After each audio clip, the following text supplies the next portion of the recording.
Hello, my dear adventurers. Welcome back to another journey through the mists of history. Tonight, we're stepping into one of the most captivating legends ever to grip the human imagination. A legend born in the misty highlands of South America. A legend that would claim countless lives, drain fortunes, and reshape the very geography of an entire continent. This is the story of Eldorado, the golden kingdom that never was, and yet somehow was more real than anyone could have imagined. Let's begin in the place where it all started, high in the eastern ranges of the Andes Mountains. Picture yourself standing at the edge of a perfectly round lake, cradled in the mountains like a precious jewel held in cupped hands. The air here is thin and crisp, carrying the scent of highland grasses and distant rain. This is Lake Guatavita, sitting at roughly 10,000 feet above sea level in what we now call Colombia. The lake itself is remarkably circular, a crater filled with dark green water that seems to hold secrets in its depths. The surrounding peaks rise like silent guardians, their slopes covered in vegetation that shifts from emerald to shadow as clouds pass overhead. But we're not here in the present day. We're stepping back in time, back before European ships ever touched these shores, back to when this lake was the most sacred site of an entire civilization, a place where heaven and earth touched, where humans could speak directly to the divine. It's sometime in the centuries before Spanish contact, and something extraordinary is about to happen at Lake Guatavita. A new ruler is about to ascend to power, and the ceremony that marks his coronation will eventually give birth to a legend that will reshape the world. The chieftain who is about to take power is called the Zipa, the leader of the southern confederation of a people known as the Muisca. This is not just a political transition, this is a sacred transformation, a moment when a man becomes something more than human, when he bridges the gap between the earthly and the divine. The preparations for this ceremony have taken months, perhaps even years. According to Spanish chroniclers writing decades after contact, the chosen successor spent years fasting and meditating in a sacred cave, isolated from the world, preparing his spirit for the immense responsibility he's about to shoulder. These accounts describe him abstaining from women, from meat, from salt and peppers, living in darkness and contemplation. While the exact details of these pre-coronation rituals may have been embellished in the retelling, what's certain is that becoming Zipa required intense spiritual preparation, a complete dedication to the transformation from ordinary man to sacred leader. Now, the day has finally arrived. As dawn breaks over the Andes, painting the mountain peaks in shades of gold and crimson, the people begin to gather. They come from villages scattered across the highland plateau, traveling for days to witness this sacred moment. They bring offerings, precious stones, woven textiles, ceramic vessels filled with chicha, their fermented corn beverage. The air hums with anticipation, with the weight of centuries of tradition, with the presence of something ancient and powerful. The Zipa emerges from his period of sacred preparation, ready for the transformation that will make him the divine intermediary between his people and the gods. The priests surround him, chanting in their ancient tongue, their voices rising and falling like the wind through the mountain passes. They lead him to the shore of Lake Guatavita, where a raft waits. This is no ordinary raft. It has been constructed with meticulous care from bound rushes, decorated with intricate patterns, and prepared specifically for this one sacred journey. But before the Zipa can board the raft, the priests must complete their work. They strip him of his clothing until he stands naked before his people, vulnerable as a newborn child. Then they begin to anoint his body with a sticky resin, covering every inch of his skin with the substance. It clings to him, transforming his flesh into a canvas for what comes next. And what comes next is pure magic.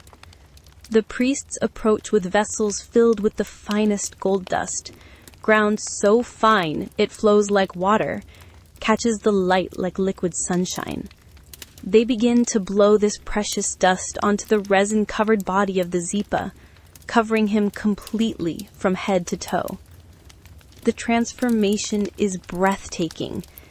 Where moments before stood a thin, pale man, weakened by years of fasting, now stands a figure of pure radiance, a being that seems to capture and reflect every ray of the morning sun. He glows like a living statue of gold, like a god made flesh, like the sun itself descended to walk among mortals. This is Eldorado, the gilded one, the golden man.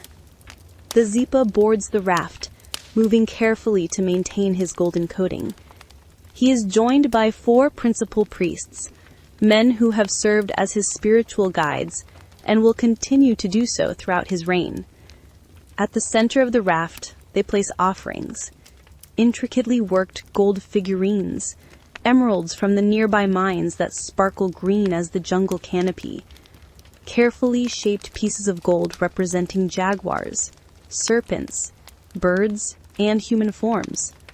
These offerings have been crafted by the finest goldsmiths in the Confederation, men whose skills have been passed down through countless generations, whose work represents not just artistry, but prayer made tangible. As the first rays of the sun break over the eastern mountains, fully illuminating the scene, the priests begin to pull the raft away from shore. The crowd on the banks falls silent. Even the birds seem to cease their morning songs. The only sounds are the gentle splash of water against the raft and the rhythmic chanting of the priests. The raft moves slowly, ceremonially, toward the center of the perfectly round lake. The journey takes time. The lake, though not enormous, is large enough that reaching its center requires patience. The people on shore watch in reverent silence as the golden figure at the center of the raft grows smaller and smaller, becoming a point of brilliant light against the dark water. The sun climbs higher, and the Zipa seems to grow brighter still, as if he is absorbing the sun's power, becoming one with the celestial fire. Finally, the raft reaches the center of Lake Guatavita, the point where the water is deepest, where the connection between the surface world and the underwater realm is strongest. The priests begin a new chant, their voices carrying across the water. They call upon Chi, the goddess of water, the divine feminine force that governs lakes and rivers and rain. They call upon the sun god, whose light gives life to all things. They call upon the ancestors, the countless Zipas who have ruled before, whose spirits now reside in the celestial realms.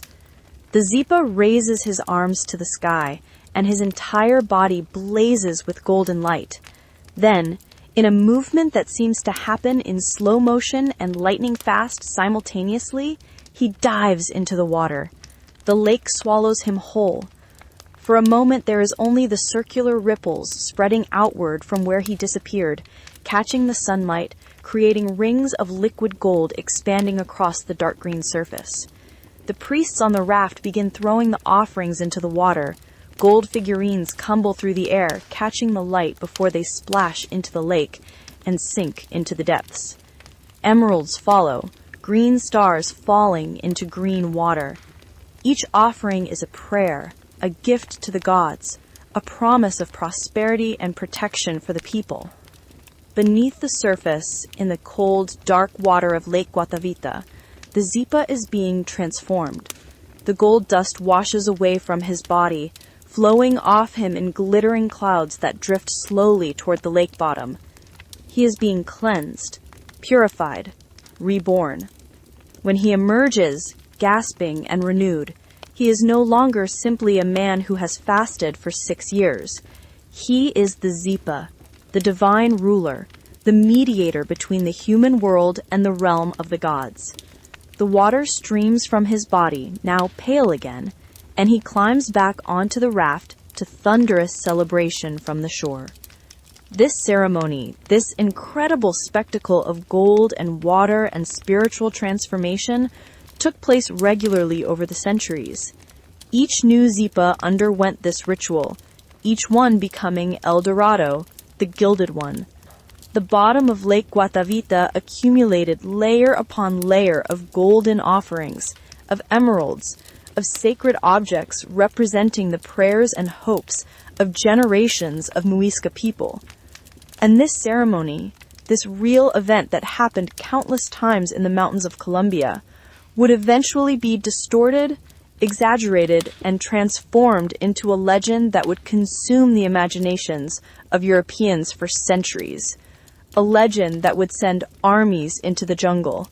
A legend that would cost thousands of lives. A legend that would reshape history. The Muisca people didn't build great stone pyramids like the Maya. They didn't construct massive cities like the Aztecs or engineer mountaintop fortresses like the Inca. But make no mistake, the Muisca were a sophisticated, highly developed civilization with a complex social structure, impressive agricultural techniques, and some of the finest metalworking skills in all of the Americas. They inhabited the high plateau region of the eastern Andes, an area the Spanish conquistadors would later call Cundinamarca. This was a land of dramatic contrasts and stunning beauty. The plateau itself sat at elevations between 8,000 and 10,000 feet, a highland savanna where the air was crisp and clear, where morning mists rolled through valleys like slow-moving rivers, where the night sky blazed with more stars than you could ever count. The climate was temperate, never too hot, never too cold, perfect for agriculture. Rain fell predictably, feeding streams that tumbled down from the surrounding peaks. The Muisca Confederation consisted of two main groups, the northern Zaque, centered around what is now Tunja, and the southern Zipa, whose capital was Baqueta, which would eventually become Bogota. These weren't monolithic empires with absolute central control. Instead, the Muisca organized themselves into a loose confederation of chiefdoms, each with its own leader, but bound together by shared language, shared customs, and shared spiritual beliefs. It was a sophisticated political system that allowed for both local autonomy and broader cooperation. The population of the Muisca Confederation at its height was substantial, though exact numbers remain debated among scholars. Conservative estimates suggest at least 500,000 people, though some historians have proposed figures as high as 3 million. While we can't know the precise count, what's clear is that this represents a significant population density for a highland agricultural society, speaking to the Muisca's skill at extracting resources from their environment and organizing their people efficiently. Their economy was remarkably diversified. Agriculture formed the foundation, as it did for most pre-Columbian civilizations. The Muisca grew maize, beans, squash, potatoes, quinoa, and a variety of other crops. They practiced sophisticated terrace farming on the mountain slopes, creating stepped fields that captured water and prevented erosion. They understood crop rotation and soil management. They built irrigation systems to bring water to drier areas. Their agricultural surplus was substantial enough to support not just farmers, but also specialists, artisans, priests, warriors, traders, and administrators. But agriculture was just the beginning. The Muisca controlled two resources that made them wealthy and powerful: salt and emeralds. The salt mines at Zipa produced high-quality salt that was essential for food preservation and dietary needs. This salt became a trade commodity of immense value, desired by neighboring peoples throughout the region. The Muisca mined it, processed it into cakes and bars, and traded it extensively. Control of the salt mines meant economic power. The emerald mines were even more spectacular. Colombia's emeralds were and still are among the finest in the world, prized for their deep, vivid green color and exceptional clarity. The Muisca had exclusive access to these deposits, and emeralds became another major trade good. These precious green stones traveled far from their highland source, carried by traders to distant regions, becoming objects of desire and symbols of status throughout the pre-Columbian Americas. But here's what's fascinating about the Muisca relationship with gold. They didn't mine it themselves. Unlike the salt and emeralds they extracted from their own territory, gold came from elsewhere. The Muisca acquired gold through trade with lowland peoples, exchanging their salt, emeralds, textiles, and other goods for raw gold and gold objects. This gold came from the river valleys, panned from streams where the precious metal washed down from the mountains in its natural alluvial form. For the Muisca, gold was never about wealth in the way Europeans understood it. Gold had no particular value as currency. It wasn't hoarded in treasuries to represent economic power. Instead, gold was sacred, a material of profound spiritual significance. It was associated with the sun, the great celestial body that gave life to all things. Gold's color, its luster, its resistance to tarnish, all these properties made it seem divine, a substance that partook of the sun's eternal nature. The Muisca goldsmiths were masters of their craft, working with techniques that rivaled any metalworkers in the world. They understood lost wax casting, creating intricate figurines by first modeling them in wax, then encasing the wax in clay, heating it until the wax melted away, and finally pouring molten gold into the cavity. They practiced depletion gilding, treating gold-copper alloys in ways that brought pure gold to the surface, creating objects with a rich, two-toned appearance. They knew how to solder, how to create filigree, how to hammer gold into impossibly thin sheets, and work those sheets into elaborate designs. The objects they created were called tunjos, votive offerings meant to be given to the gods. These tunjos took many forms. Some depicted humans, chiefs with elaborate headdresses, priests in ceremonial garb, warriors with weapons raised, common people in everyday poses. Others showed animals important to Muisca cosmology, jaguars embodying strength and ferocity, snakes representing transformation and the connection between earth and sky, birds symbolizing communication between the human and divine realms. Still others were more abstract, geometric patterns that held symbolic meanings we can only guess at today. These tunjos were not merely decorative. Each one represented a prayer, a petition to the divine powers. A farmer might commission a tunjo before planting season, asking the gods for good rains and a bountiful harvest. A warrior going to battle might offer a tunjo to request protection and victory. A sick person might give a tunjo shaped like a human form, asking the gods to restore health. A woman trying to conceive might offer a tunjo to the fertility spirits. And where did these tunjas go? Into the sacred waters, into Lake Guatavita and dozens of other sacred lakes scattered throughout Muisca territory, into offerings pools and ceremonial sites. The Muisca believed that water was a portal, a threshold between the visible world and the realm of the spirits. By giving their golden prayers to the water, they were sending their petitions directly to the gods. The result, over centuries, was that these lakes accumulated incredible concentrations of golden offerings. The lake bottoms became repositories of prayers, thousands upon thousands of carefully crafted objects representing the hopes, fears, and dreams of countless Muisca people. Layer upon layer of gold, century after century, settling into the mud at the bottom of sacred waters. But the Muisca didn't just work with pure gold. They also used tumbaga, an alloy of gold and copper with traces of silver. This alloy was easier to work than pure gold, could be created in various shades depending on the proportions of metals used, and was just as suitable for creating sacred objects.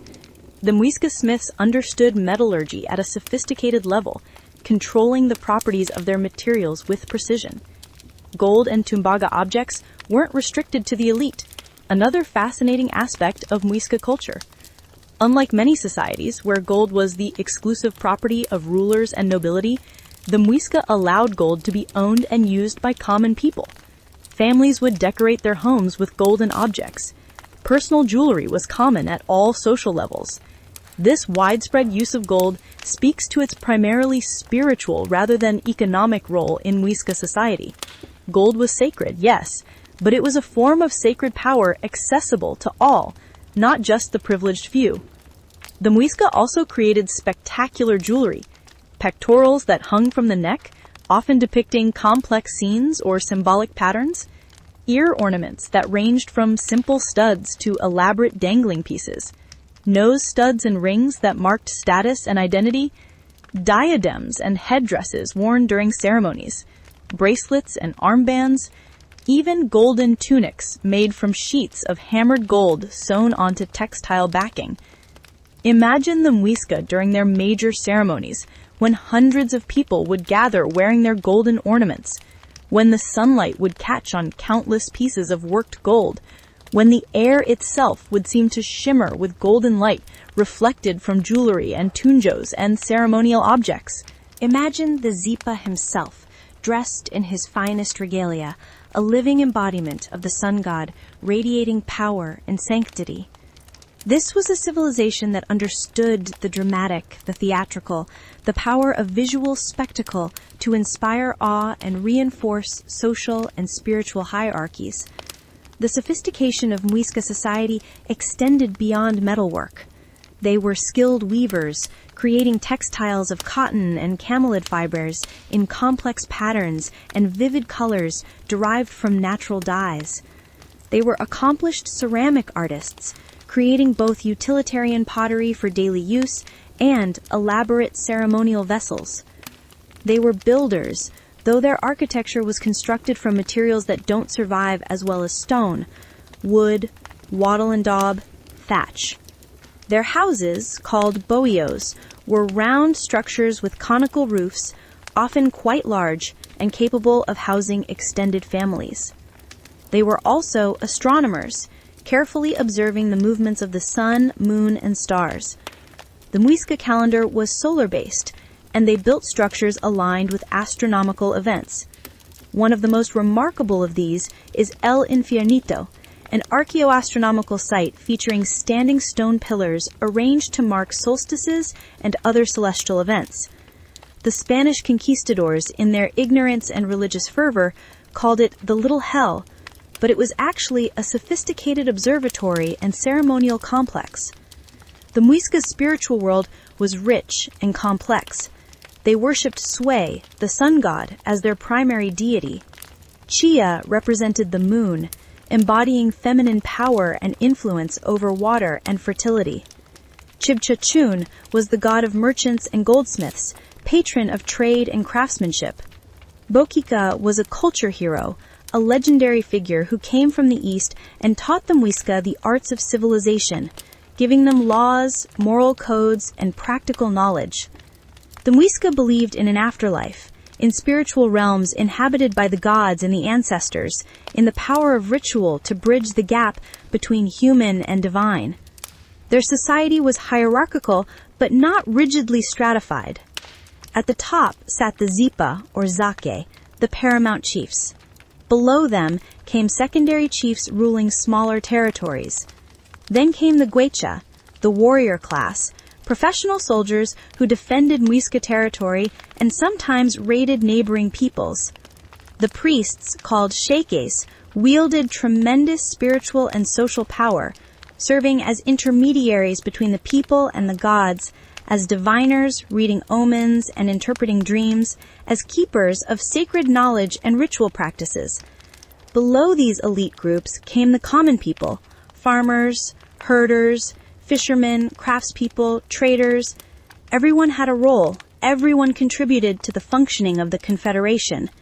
Succession was matrilineal, passing not from father to son, but from a chief to his sister's son. This meant that power flowed through the female line, giving women significant, if indirect, influence in Muisca politics. Women could not become chiefs themselves, but they controlled succession, their sons inheriting from their maternal uncles. This system encouraged alliances between families and helped prevent civil wars over succession, since the heir was always clearly established. The Muisca were not isolated. They traded extensively with neighboring peoples, exchanging their salt, emeralds, textiles, and gold objects for products from the lowlands. Gold itself, hardwoods, jungle animals, feathers from tropical birds, coca leaves, and various foods that couldn't be grown in the highlands. This trade network extended hundreds of miles in all directions, connecting the highland plateau to the coastal regions, to the Amazon basin, to the Pacific lowlands. And they were not pacific. The Muisca were capable warriors who defended their territory and sometimes engaged in expansion. They fought with clubs, spear throwers, arrows, and lances. Their warriors wore protective helmets and armor made of leather and quilted cotton. They carried shields. They took trophy heads from defeated enemies, displaying these grim prizes as symbols of victory and power. They sometimes sacrificed captives to appease their gods, though this practice was less common and less systematic than among the Aztecs or the Inca. Muisca warfare was ritualized, often small-scale, more about demonstrating courage and capturing individuals than about total destruction of enemy forces. But they were effective at defending their territory, as various neighboring peoples discovered when they attempted to encroach on Muisca lands.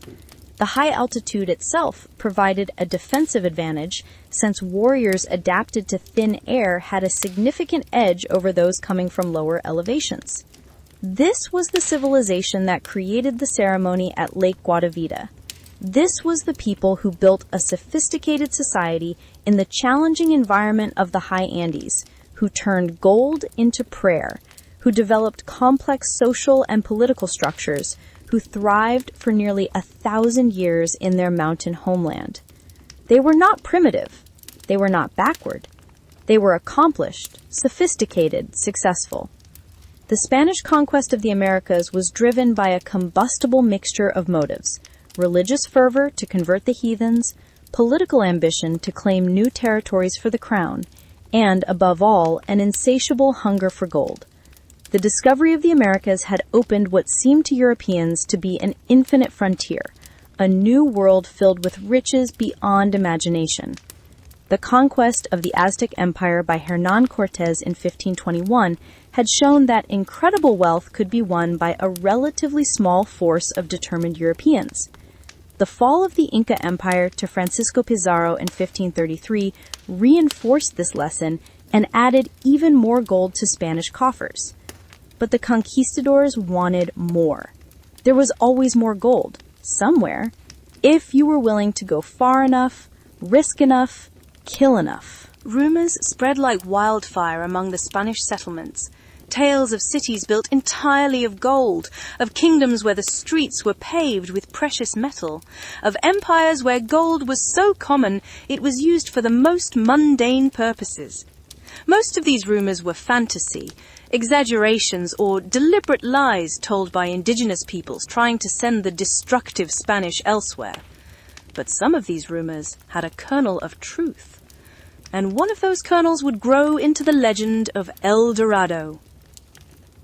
The Spanish first arrived in what is now Colombia in 1499, when Alonso de Ojeda explored the Caribbean coast. Over the next few decades, various expeditions probed the coastal regions, establishing precarious settlements, fighting with indigenous peoples, and searching always for gold and pearls. But it wasn't until the 1530s that the Spanish began to push inland toward the Andes highlands. 3 separate expeditions, coming from different directions and motivated by different rumors, would converge on the Muisca Plateau in an extraordinary example of competitive conquest. This convergence would mark the beginning of the end for the Muisca civilization and the birth of the Eldorado legend that would consume European imagination for centuries.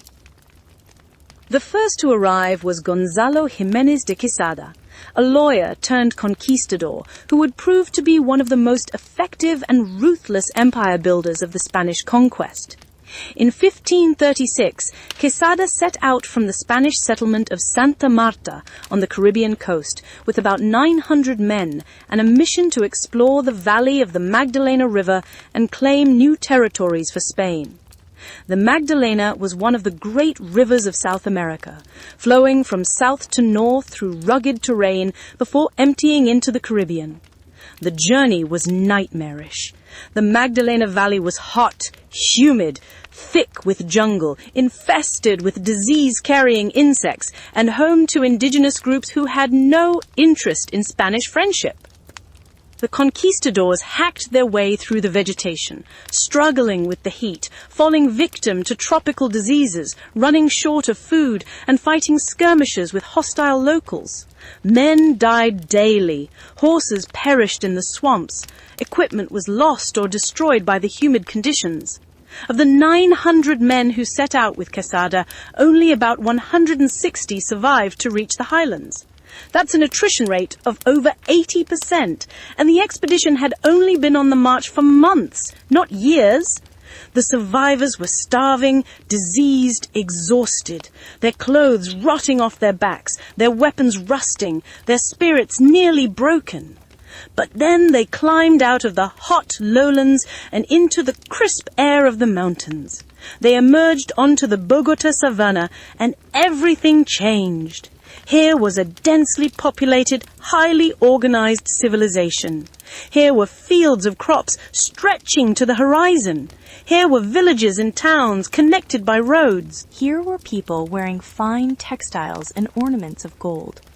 Here, after months of suffering, was exactly what the conquistadors had been dreaming of: a wealthy civilization ripe for conquest. Quesada, despite his reduced numbers, moved quickly and decisively. The Spanish had several advantages over the Muisca.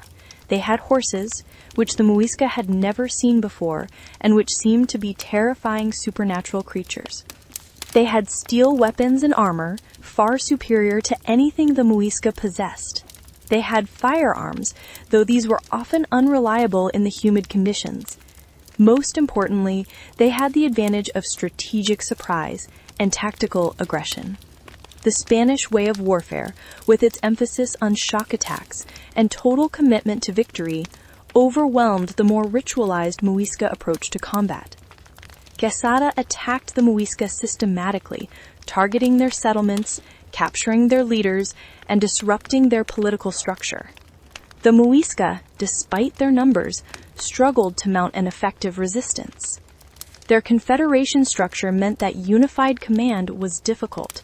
Their chiefs sometimes fought each other as much as they fought the Spanish. And the diseases the Spanish brought with them, especially smallpox, began devastating the Muisca population. By 1537, Quesada had established Spanish control over much of the Muisca territory. He founded a settlement that would eventually become Bogotá. He seized gold and emeralds. He extracted tribute from the conquered Muisca, and he heard the stories about the ceremony at Lake Guatavita, about the gilded man who dove into the sacred lake covered in gold dust, about the countless golden offerings that had accumulated at the bottom of the water over the centuries. But here's where it gets interesting. Quesada wasn't alone.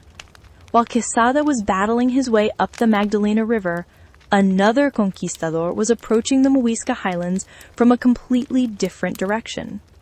Sebastián de Belalcázar was a battle-hardened veteran who had served under Francisco Pizarro during the conquest of the Inca Empire.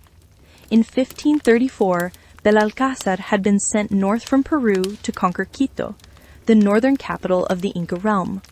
He succeeded, establishing Spanish control over what is now Ecuador, but success only made him hungry for more.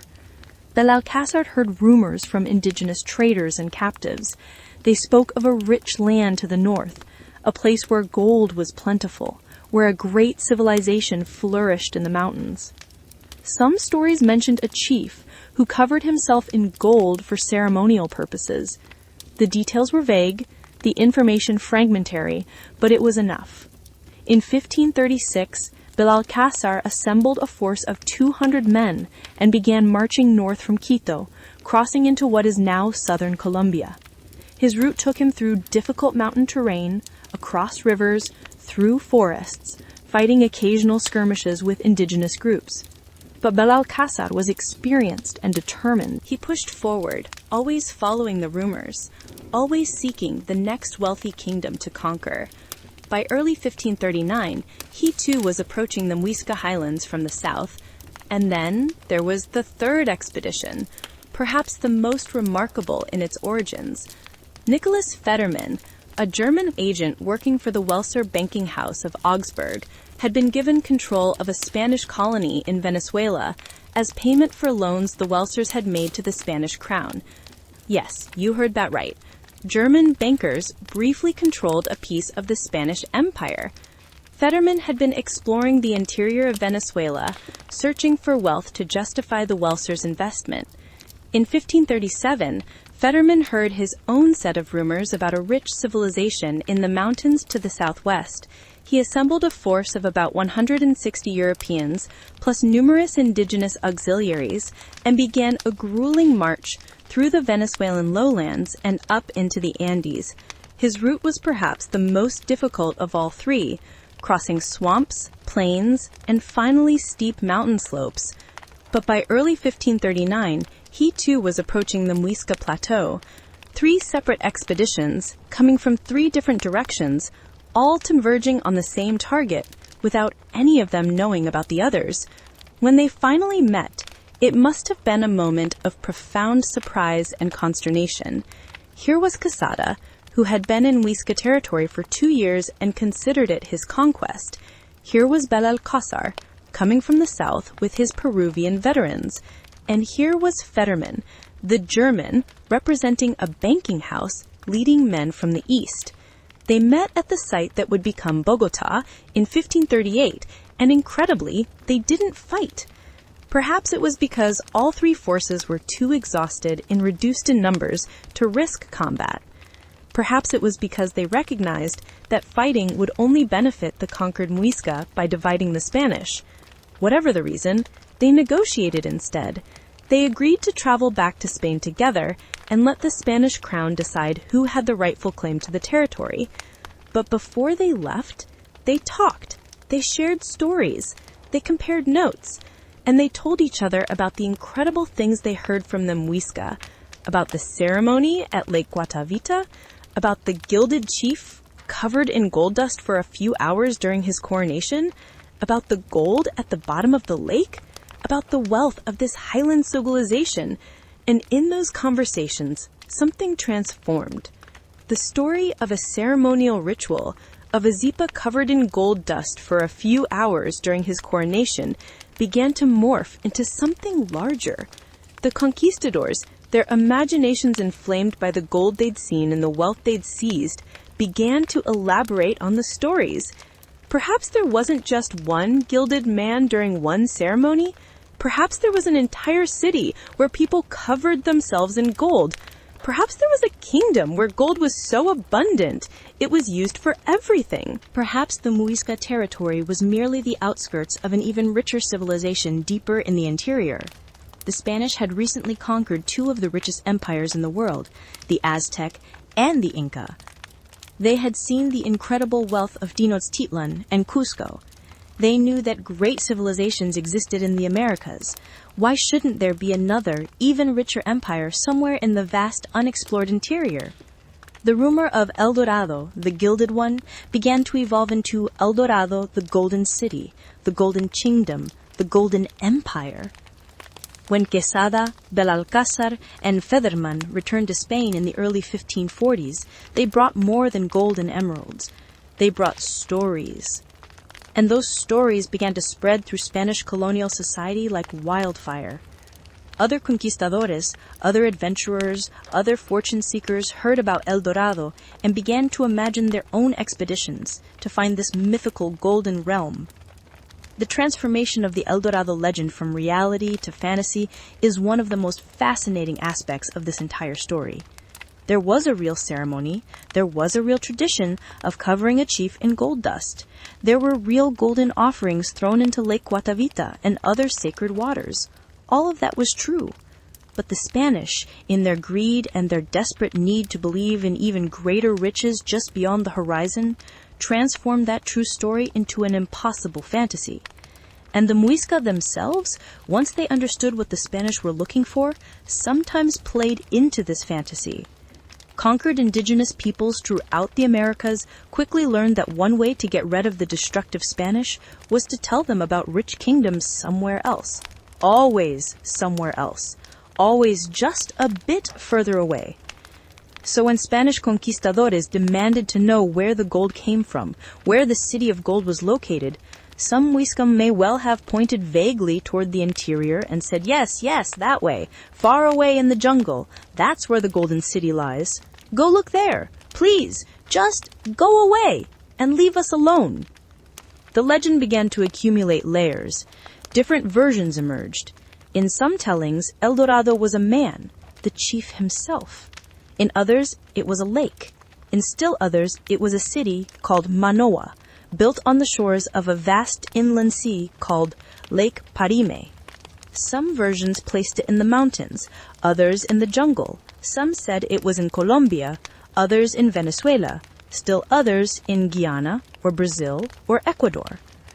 The legend became protean, shape-shifting, always just out of reach. The first written accounts that mention Eldorado date to the 1540s. Gonzalo Fernández de Oviedo, a Spanish chronicler, wrote about a great lord or monarch who constantly goes about covered in gold, as fine as ground salt. Pedro Cieza de León, another early chronicler, described various expeditions searching for this golden kingdom. Juan de Castellanos, a conquistador turned priest, wrote extensive verse histories that included detailed accounts of the Guatavita ceremony, though he was writing decades after the events and may have embellished considerably. These written accounts solidified the legend and gave it authority. They were read widely in Spain and throughout the Spanish colonies. They inspired new expeditions, new searches, new disasters. The legend of El Dorado was becoming one of the most powerful motivating forces in the exploration and conquest of South America. The Spanish conquest of the Muisca highlands was devastatingly effective. Within a few years of Quezada's arrival, the Muisca Confederation had been completely shattered. The paramount chiefs were dead or deposed. The political structure that had governed the plateau for centuries was dismantled. The Spanish imposed their own administrative system, dividing the territory into encomiendas, grants of land and indigenous labor given to individual conquistadors as rewards for their service. The encomienda system was brutal. Indigenous people were forced to work for their Spanish encomendero, mining salt, farming land, producing goods, all without fair compensation. They were required to pay tribute, to provide labor, to convert to Christianity. The traditional Muisca way of life was systematically destroyed. The sacred sites were desecrated, the religious practices were banned as pagan idolatry, the priests were killed or forced to convert. The gold work continued, but now it was for Spanish masters, not for sacred offerings. Even worse than the political and social destruction was the biological catastrophe. The Spanish brought diseases to which the Muisca had no immunity. Smallpox, measles, typhus, influenza. These diseases spread through the population like wildfire, killing at rates that are difficult for us to comprehend today. Some estimates suggest that 90% or more of the indigenous population died within a century of Spanish contact. Entire villages were wiped out, families were destroyed, knowledge was lost, languages disappeared. The Muisca tried to resist. There were uprisings, rebellions, attempts to drive out the invaders. But the Spanish response was always brutal and effective. They had military superiority, and they used it without mercy. Rebellious villages were burned, leaders were executed publicly as examples. The message was clear: submit or die. By the end of the 16th century, the Muisca as a distinct civilization had largely ceased to exist. The survivors were integrated into Spanish colonial society at the lowest levels. They became laborers, servants, the exploited underclass of a new colonial order. Their gold-working skills were turned to producing objects for Spanish consumption or export. Their languages began to die out, replaced by Spanish. Their customs were forgotten or suppressed. Their sacred sites became Catholic churches. Lake Guatavita itself became the target of Spanish greed. Multiple attempts were made to drain Lake Guatavita and recover the golden offerings at its bottom. The first effort came as early as 1545, just a few years after the Spanish conquest. A merchant named Hernán Pérez de Quesada, brother of Gonzalo Jiménez de Quesada, organized an attempt to lower the lake's water level. Using thousands of indigenous laborers working under forced conditions, they tried to cut a channel through the rim of the lake to drain the water. They succeeded in lowering the water level somewhat, and they did recover some gold objects from the exposed shoreline. But the amount was far less than expected, and the technical challenges were immense. The lake kept refilling from underground springs, the channel collapsed, the costs exceeded the returns. Eventually, the attempt was abandoned. But it wouldn't be the last. Over the centuries, multiple other attempts would be made to drain Lake Guatavita. Each time some gold was recovered, but never the vast treasure the Spanish imagined must be there. Each time the effort cost more than it yielded. Each time indigenous laborers died in the dangerous work. And each time the lake remained essentially intact, guarding its secrets. The repeated attempts to drain Lake Guatavita are almost tragic in their futility. The Spanish were so convinced that incredible wealth lay at the bottom of this mountain lake that they kept trying, century after century, to reach it. They couldn't accept that the gold offerings, while real and substantial, had been spread out over centuries and might not constitute a single massive treasure. They couldn't understand that the value of the gold to the Muisca had been spiritual, not economic, and that the quantity, while impressive by indigenous standards, might not match Spanish fantasies. In 1541, just a few years after the convergence of conquistadors on the Muisca Plateau, one of the most ambitious and catastrophic expeditions in search of Eldorado was launched. This expedition would discover the Amazon River, cost thousands of lives, and generate even more legends to feed the Eldorado myth. The leader was Gonzalo Pizarro, half-brother of Francisco Pizarro, conqueror of the Inca Empire. Gonzalo was famous even among the conquistadors for his brutality. Where other Spanish leaders might show occasional mercy or restraint, Gonzalo was known for his cruelty, his ruthlessness, his willingness to use any means to achieve his goals. He had distinguished himself in the conquest of Peru through his military skill and his absolute fearlessness in battle. Tall, handsome, with a long black beard and dark complexion, Gonzalo cut an imposing figure.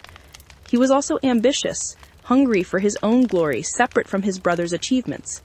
In 1539, Gonzalo was appointed vice-governor of Quito, the conquered Inca city that had become a Spanish colonial outpost. From Quito, rumors reached him about two incredible things supposedly lying somewhere to the east, in the largely unexplored interior of the continent.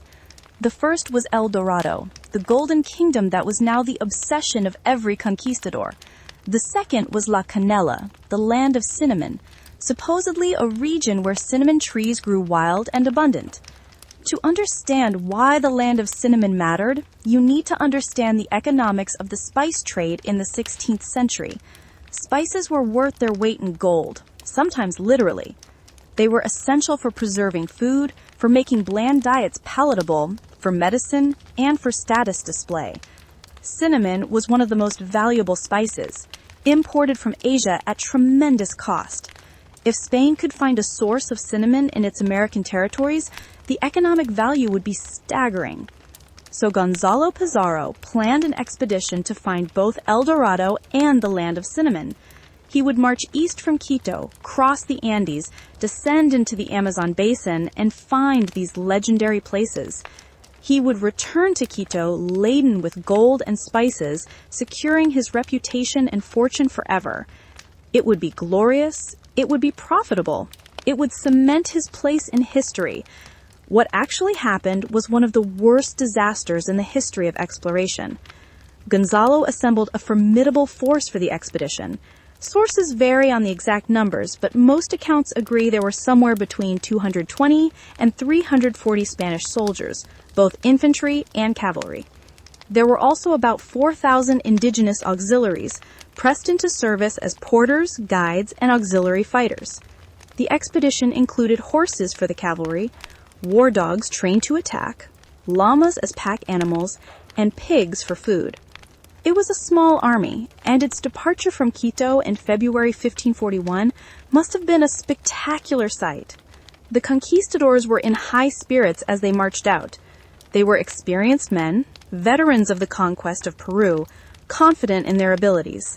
They had the best equipment available: steel armor, swords, lances, crossbows, and a few firearms. They had leaders who had proven themselves in battle. They had maps, or what passed for maps in that era. They had indigenous guides who supposedly knew the way. What could go wrong? Everything. Everything could go wrong. The first challenge was the Andes themselves. The expedition had to cross the mountain range, climbing to elevations where the air was thin and cold, where sudden storms could drop feet of snow, where the trails were narrow and treacherous. Men fell from cliffs. Animals stumbled and plunged to their deaths. The cold was brutal, especially at night. But the Spanish were tough, and they'd crossed mountains before. They kept moving. Then they descended the eastern slopes of the Andes, and the terrain changed completely.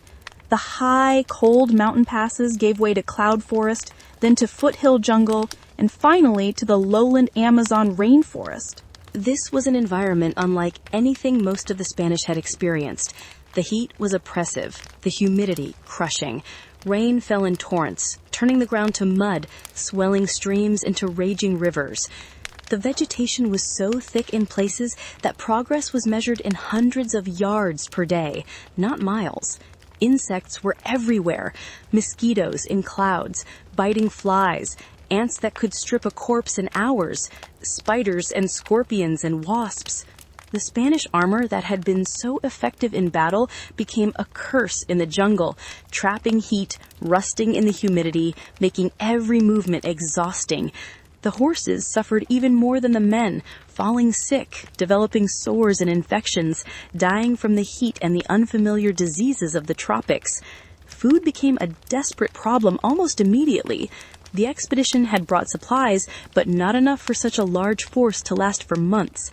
Gonzalo had assumed they could forage, hunting and gathering as they went, trading with indigenous peoples they encountered. But the Amazon rainforest, for all its apparent abundance, is actually a difficult environment to extract food from if you don't know what you're doing. The Spanish didn't know what plants were edible. The game animals were difficult to hunt in the thick forest. The rivers had fish, but catching them required techniques the Spanish didn't know. They did encounter indigenous villages, but these encounters often turned violent. The Spanish would demand food, the locals would refuse or offer less than the Spanish thought they needed, and conflict would follow. Sometimes the Spanish would simply take what they wanted by force, but this strategy backfired. Word spread ahead of the expedition. A large, hostile force of strange men was moving through the forest, taking food, enslaving people, leaving destruction in their wake. Villages began evacuating before the Spanish arrived or preparing ambushes. Indigenous resistance was fierce and effective. The rainforest peoples knew their environment intimately. They could move silently through the jungle, appear from nowhere, attack with poisoned arrows or darts, and vanish before the Spanish could respond. The Spanish armor that had been so effective in battle became a curse in the jungle, trapping heat, rusting in the humidity, making every movement exhausting. The horses suffered even more than the men, falling sick, developing sores and infections, dying from the heat and the unfamiliar diseases of the tropics. Disease was perhaps the worst enemy. The tropics harbored illnesses the Spanish had no immunity to and no treatment for.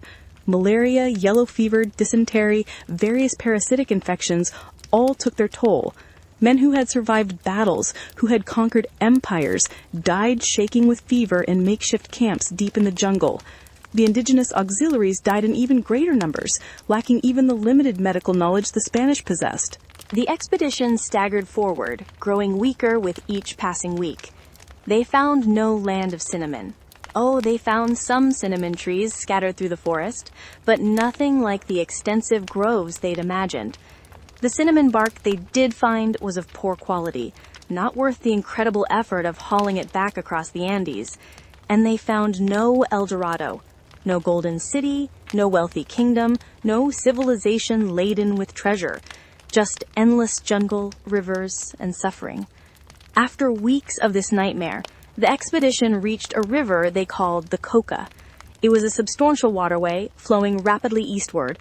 Gonzalo made a decision that seemed reasonable at the time, but would prove momentous. He would build a boat. The expedition could follow the river downstream, moving faster than hacking through the jungle, perhaps finding the civilizations they sought in the lowlands. Using tools carried with them and wood cut from the forest, working under incredibly difficult conditions, the Spanish built a brigantine. It was crude, but it floated. They named it the San Pedro, but it wasn't large enough to carry the entire expedition. Most of the men would have to continue on foot along the riverbank, while a smaller group would sail the boat, ranging ahead to scout, hopefully finding food and bringing it back. Francisco de Orellana was a fascinating figure. Born in Trujillo, Spain, around 1511, he'd come to the Americas as a young man seeking fortune and adventure. He'd lost an eye in battle, wearing an eye patch that gave him a rakish, dangerous appearance. He was a skilled soldier, a capable leader, and importantly, he had a gift for languages. Orellana could learn indigenous languages quickly, a skill that would prove crucial in his interactions with the peoples of the Amazon. He was also related to the Pizarro family, and had served loyally in the conquest of Peru. When Gonzalo Pizarro called for men to join his Eldorado expedition, Orellana had answered, founding the city of Guayaquil in Ecuador, and then marching with his own contingent to join the main force. He'd been appointed second in command, a position of great trust and responsibility. On December 26, 1541, Orellana left the main expedition with approximately 50 men on the San Pedro and several canoes. His orders were clear: sail downstream, find food, and return to the main force as quickly as possible. The main expedition, under Gonzalo, would follow along the riverbank as best they could. Orellana and his men set off down the Coca River with high hopes. Surely they would find villages with food stores, friendly indigenous peoples willing to trade, perhaps even signs of the civilizations they sought in the lowlands. But what they actually found was a river that flowed much faster than they'd anticipated. Current and rapids carrying them downstream at alarming speed. They covered in hours what would take days to walk. The distance between the boat party and the main expedition grew rapidly. They did find some villages, and through Orellana's language skills and diplomacy, they managed to trade for food: manioc, fish, fruit, some game meat. But it wasn't much. Certainly not enough to bring back to feed Gonzalo's entire remaining force. And the current kept pulling them downstream, farther and farther from the main expedition. After several days, reality set in.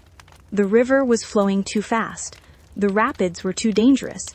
Even if they wanted to, they couldn't paddle or pole the San Pedro back upstream against such a powerful current. They couldn't even walk back along the riverbank with the food they'd gathered.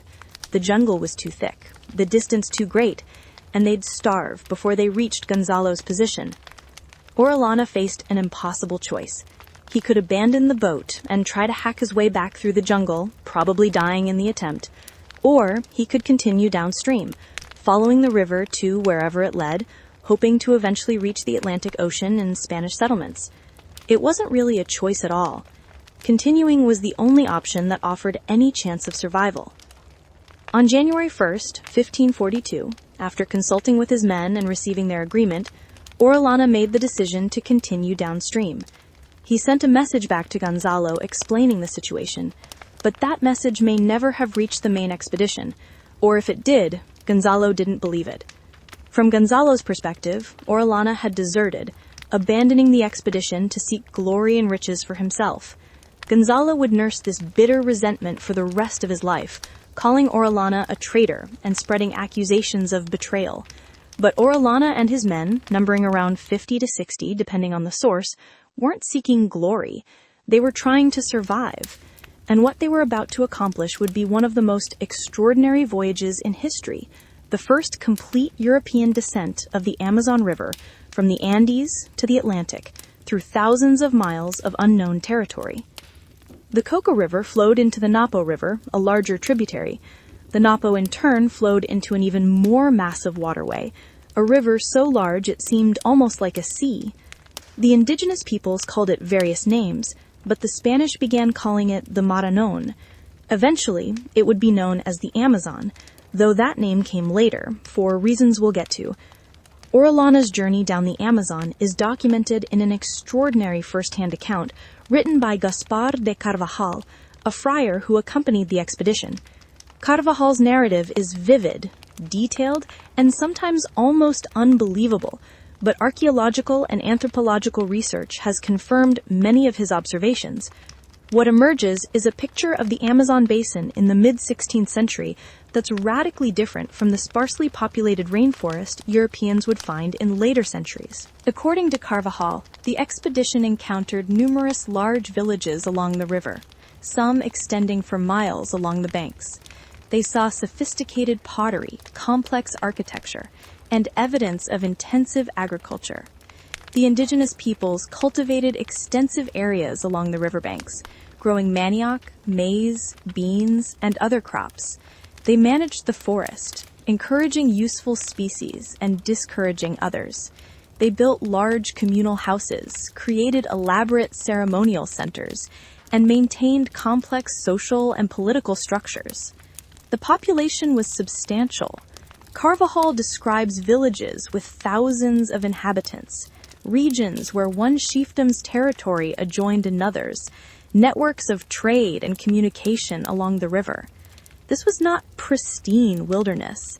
This was a landscape thoroughly shaped by human activity, a rainforest civilization that had been developing for thousands of years. And the people were often hostile to these strange intruders. Orellana tried to maintain peaceful relations when possible, using his language skills to communicate, offering trade goods, avoiding conflict. Sometimes this worked, and the expedition was able to trade for food, receive hospitality, gather information about what lay downstream.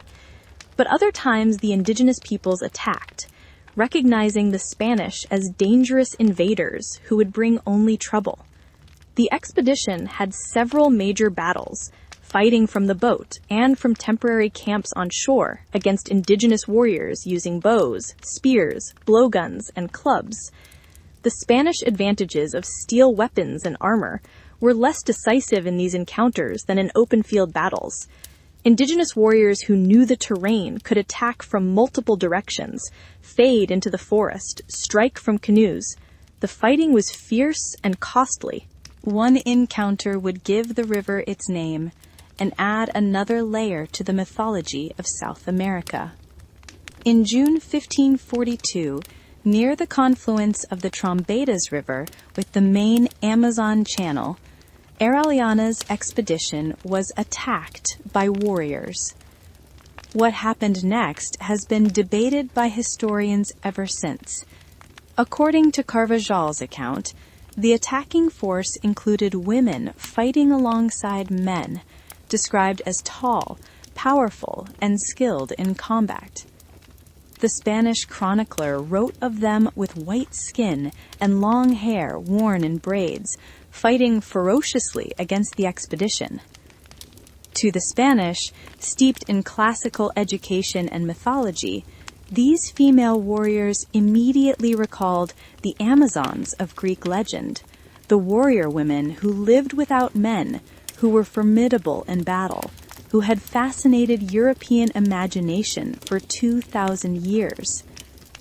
Whether Orellana actually encountered a society of warrior women, or whether he saw women participating in the defense of their village and interpreted it through the lens of his European expectations, we cannot know with certainty. What we do know is that he named the river after them, the River of the Amazons, which would eventually be shortened simply to the Amazon, but the name stuck. The Amazon River, named after a battle with women warriors who may or may not have been quite what the Spanish thought they were, carries that name to this day. And the legend of Amazon warrior women would join the legend of Eldorado as one of the great mythical elements of South American exploration. The expedition continued downstream. Food remained a constant problem. The men were constantly hungry, often on the edge of starvation. They ate whatever they could find or trade for. Fish, when they could catch them, wild fruits and nuts, occasionally game meat, turtle eggs gathered from riverbanks, even leather from their equipment boiled until it was soft enough to chew. They were reduced to eating their shoes, their belts, anything that might provide some nutrition. They built a second boat to supplement the San Pedro, constructing it piece by piece, using tools and materials salvaged or traded for along the way. This second vessel, called the Victoria, was even more crude than the first, but it doubled their capacity and gave them more flexibility in navigating the river. Disease and injuries took their toll. Men fell sick with fevers, dysentery, infected wounds. They had no medicine, no real medical knowledge beyond basic first aid. Carvajal himself was struck in the eye with an arrow during one battle, an injury that left him partially blind and in constant pain for the rest of the journey. Other men suffered similar wounds, and some died from infections that followed seemingly minor injuries. But they kept going. The river carried them eastward, day after day, week after week, month after month. The Amazon is over 4,000 miles long from its headwaters to the Atlantic, one of the longest rivers in the world, and Orellana's expedition covered most of that distance. They passed through regions of incredible diversity, areas where the forest pressed right to the water's edge, stretches where the river widened to miles across, places where the banks were lined with cultivated fields, sections where they saw no signs of human habitation for days. The indigenous peoples they encountered spoke different languages, had different customs, different political organizations. Some were welcoming, others hostile, still others simply wary. Orellana did his best to communicate, to trade, to learn what lay ahead. He heard stories about wealthy kingdoms in the interior, about chiefs who possessed great treasures, about ceremonial centers where gold was abundant. Each story fed into the Eldorado legend, providing more fuel for future expeditions, more reasons for men to risk everything searching for golden cities. As they moved further downstream, the river grew wider, the water more brackish. They began to see tides, the push and pull of the ocean influencing the river's flow. Finally, in August 1542, 8 months after they'd left Gonzalo Pizarro's main expedition, 7 months after they'd committed to descending the entire river, they reached the Atlantic Ocean. They had done it. 57 men had navigated the entire length of the Amazon River from the Andes to the Atlantic, through thousands of miles of unknown territory, surviving battles, starvation, disease, and countless other dangers. It was one of the greatest feats of exploration in history, an achievement that would stand alongside the voyages of Columbus, Magellan, and other legendary explorers. But they weren't home yet. They were on the coast of what is now Brazil, far from any Spanish settlement. Their boats were barely seaworthy. They were exhausted, malnourished, many sick or wounded. They had to sail along the coast, fighting ocean currents and storms, trying to reach Spanish colonies in the Caribbean. The Victoria was lost at sea, all hands aboard perishing. The San Pedro struggled on, finally reaching the Spanish settlement of Cubagua Island off the coast of Venezuela in September 1542. The sources vary on exact survival numbers, but perhaps 40 or fewer of those who had begun the descent of the Amazon with Orellana survived to tell the tale. Orellana returned to Spain in 1543, where he wrote reports of his journey and sought permission and funding for a return expedition. He wanted to explore the Amazon more thoroughly, to establish settlements, to search for the wealthy kingdoms he'd heard about. The Spanish crown, intrigued by his accounts, eventually gave him authority to return as governor of a new province to be called New Andalusia. But his second expedition, launched in 1545, was a disaster. He lost 3 of his 4 ships before even reaching the Amazon. The remaining crew members suffered from disease and desertion. Orellana himself fell sick and died in 1546, somewhere in the Amazon Delta region, though the exact circumstances of his death remain unclear in the historical record. The river that had made him famous became, in some sense, his final resting place. He was only about 35 years old. His legacy, however, lived on. His journey had proven that the Amazon was navigable, at least downstream. His accounts, particularly Carvajal's detailed narrative, provided Europeans with their first real information about the vast interior of South America. And his reports of wealthy kingdoms, of gold and riches just waiting to be found, added more fuel to the Eldorado legend. Meanwhile, what had happened to Gonzalo Pizarro? After Orellana's departure, Gonzalo's situation had gone from bad to catastrophic. With their best boat gone, their food situation desperate, their numbers reduced by disease and combat, Gonzalo made the decision to turn back. The expedition began a nightmarish retreat through the jungle and back over the Andes. The return journey was even worse than the outward trip. The men were already weakened by months of hardship. Food was scarcer than ever. Indigenous peoples, remembering the violence of the Spanish advance, were even more hostile. Men died daily, equipment was abandoned, horses and dogs were eaten when starvation became desperate enough.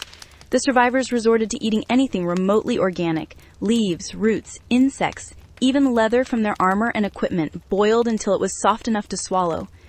When Gonzalo Pizarro finally staggered back into Quito in June 1542, he brought with him only about 80 men from the original force of several thousand.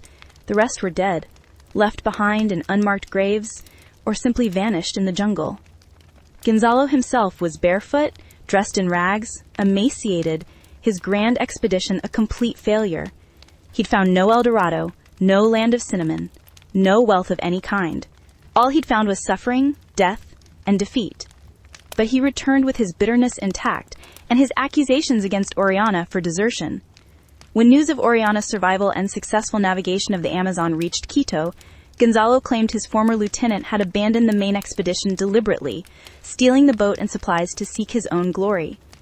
The truth was more complex, as we've seen, but Gonzalo's version of events spread widely and damaged Orellana's reputation.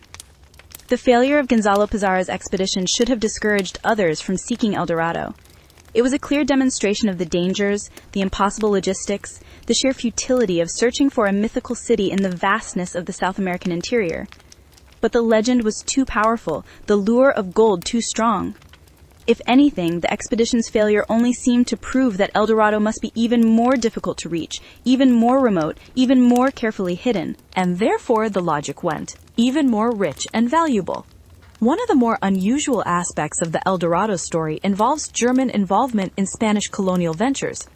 As mentioned earlier, the Welser banking family of Augsburg had been granted control of part of Venezuela as payment for loans to the Spanish crown. This was an extraordinary arrangement, unique in the history of Spanish colonization. German merchants and administrators actually governed a portion of the Spanish Empire, and they were just as eager to find Eldorado as any Spanish conquistador. Philip von Hutten was a German nobleman who joined the Welser colonial venture in Venezuela.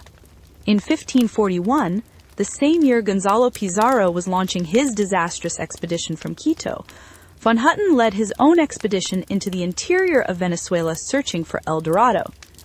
His force consisted of Spanish and German soldiers, plus indigenous auxiliaries, totaling several hundred men.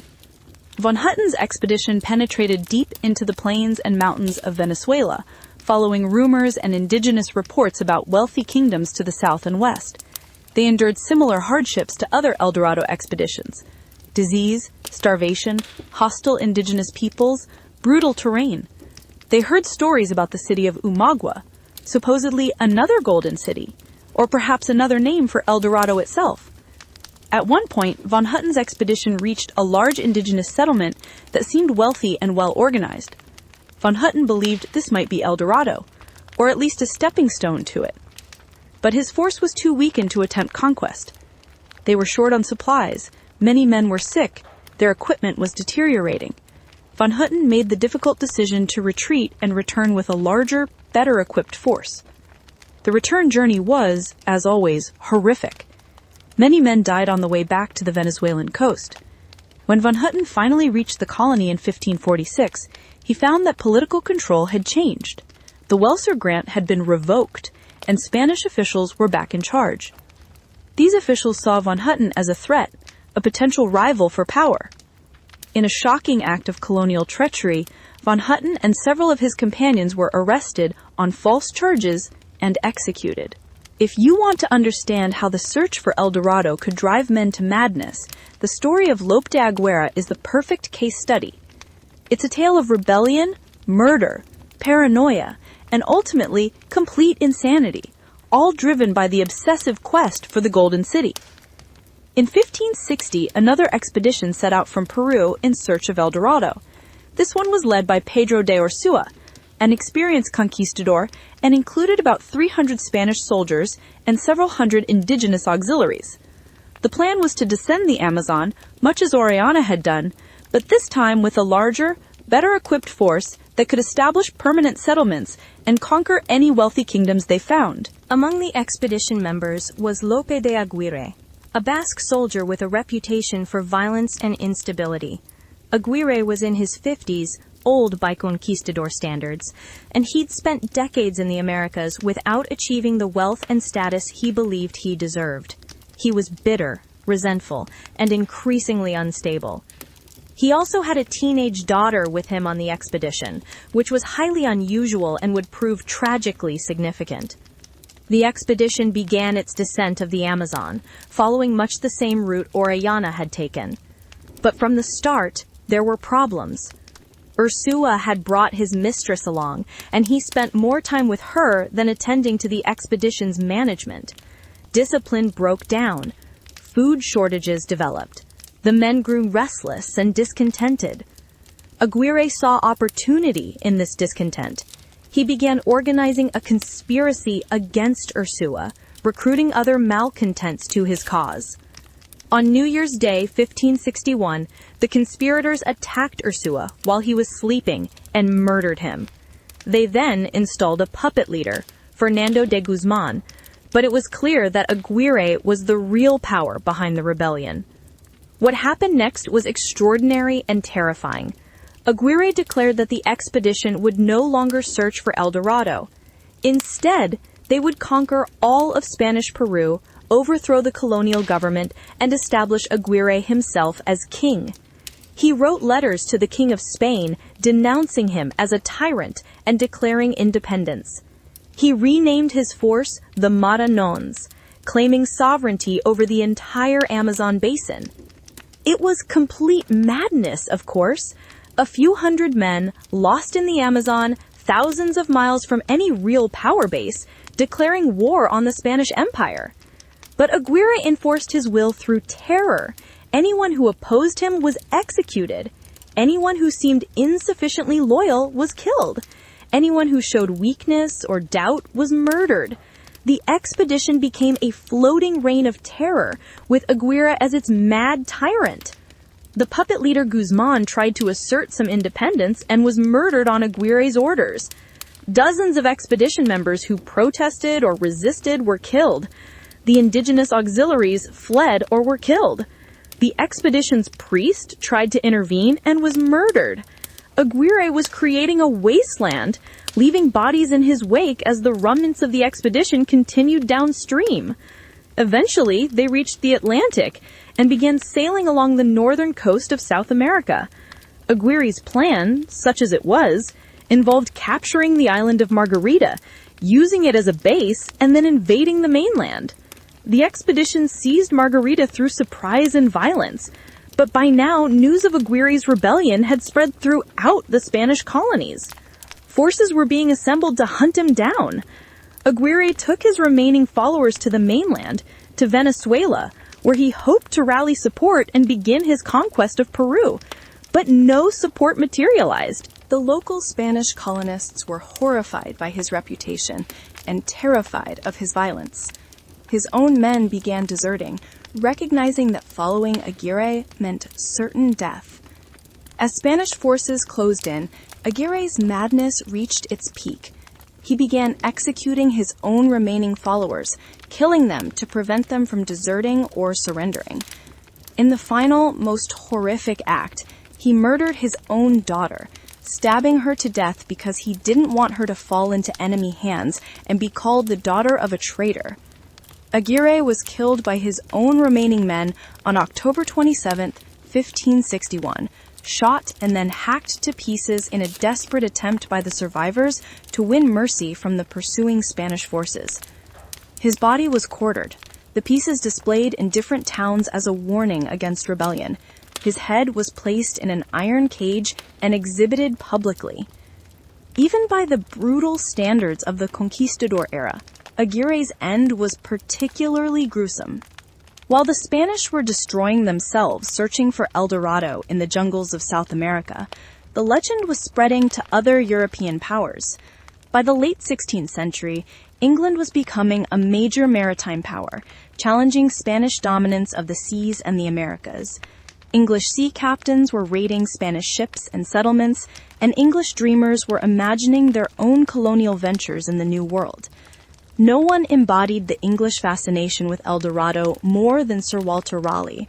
Raleigh was one of the most remarkable figures of the Elizabethan era, a soldier, sailor, explorer, courtier, poet, and visionary.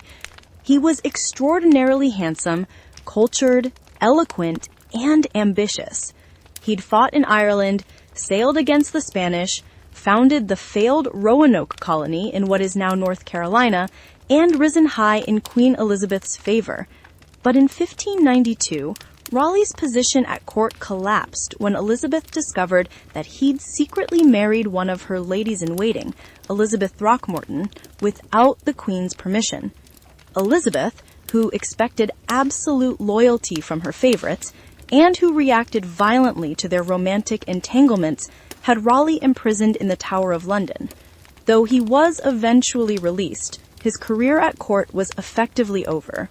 He needed something spectacular, something that would restore him to the Queen's good graces and secure his fortune and position. Eldorado seemed like the answer. By the 1590s, the legend had evolved and expanded considerably from its origins. Now the story spoke of Manoa, a golden city built on the shores of Lake Parim, a vast inland sea somewhere in the Guyana highlands. The city was supposedly founded by Inca refugees who had fled the Spanish conquest of Peru, bringing their gold and treasures with them to this remote location. The city was said to be larger than any European capital, its buildings covered in gold, its streets literally paved with precious metal. Raleigh had access to Spanish documents and maps, some captured from Spanish ships, that seemed to confirm the existence of Eldorado. He'd interviewed Spanish prisoners who claimed to have heard about the Golden City. He'd consulted with other English explorers and privateers who had raided the Spanish Main. Everything seemed to point to Guyana, the region between the Orinoco and Amazon rivers, as the location of Eldorado. In early 1595, Raleigh organized an expedition to find Eldorado and claim it for England. This wasn't just about personal fortune and glory, though those were certainly motivations. It was also strategic. If England could establish a colony in the heart of Spanish America, if they could seize control of a wealthy kingdom like Eldorado, it would be a devastating blow to Spanish power and a tremendous boost to English prestige and resources. Raleigh assembled a fleet of 4 ships and departed from England in February 1595. His first target was Trinidad, where the Spanish had a settlement and where Raleigh knew he could get information. The English attacked Trinidad's Spanish settlement of San Jose de Oruna in early April, capturing it along with the Spanish governor, Antonio de Berrio. Berrio was himself an Eldorado seeker.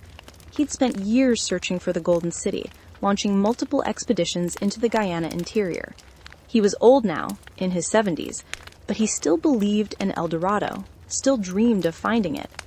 Raleigh treated Berrio courteously, housing him comfortably on his flagship, and began pumping him for information. The conversations between Raleigh and Berrio must have been fascinating.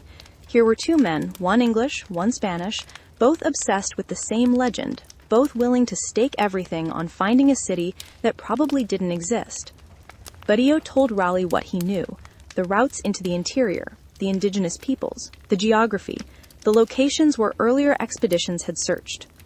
And critically, he told Raleigh about his own failures, trying to dissuade the Englishman from what Berrio knew to be a hopeless quest. But Raleigh was undeterred. In May 1595, he left Trinidad and sailed to the mouth of the Orinoco River. The Orinoco was one of the great rivers of South America, second only to the Amazon in size. It flowed from the Guyana highlands to the Atlantic, and according to Raleigh's understanding, it was the gateway to Eldorado.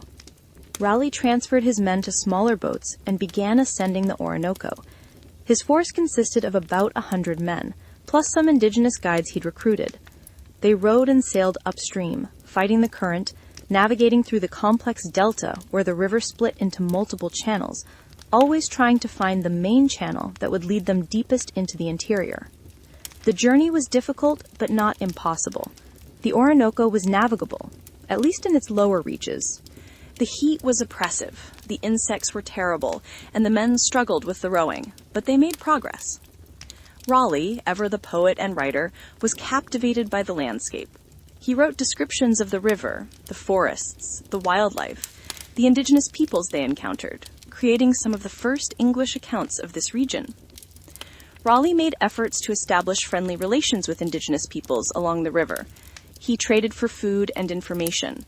He made speeches through interpreters, telling the locals that the English were their friends, that they'd come to help free them from Spanish oppression, that together they could overthrow the Spanish and find the Golden City. Some indigenous groups were receptive, others skeptical, still others hostile, but Raleigh generally avoided violence when possible, understanding that he needed local cooperation if he hoped to find Eldorado. The expedition penetrated several hundred miles up the Orinoco, reaching the confluence with the Caroni River. Here, Raleigh encountered indigenous chiefs who told him about wealthy kingdoms in the interior, cities of gold in the mountains, great kings who ruled vast territories. One chief, named Topiawari, was particularly informative. He described regions to the south where gold was abundant, where there were cities larger than anything the Spanish had conquered. Raleigh believed these accounts confirmed the existence of Eldorado. But then reality intruded.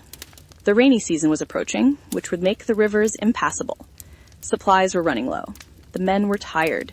And most critically, Raleigh lacked the military force necessary to push deeper into potentially hostile territory and conquer any cities he might find. He'd come to explore and gather intelligence, not to wage war.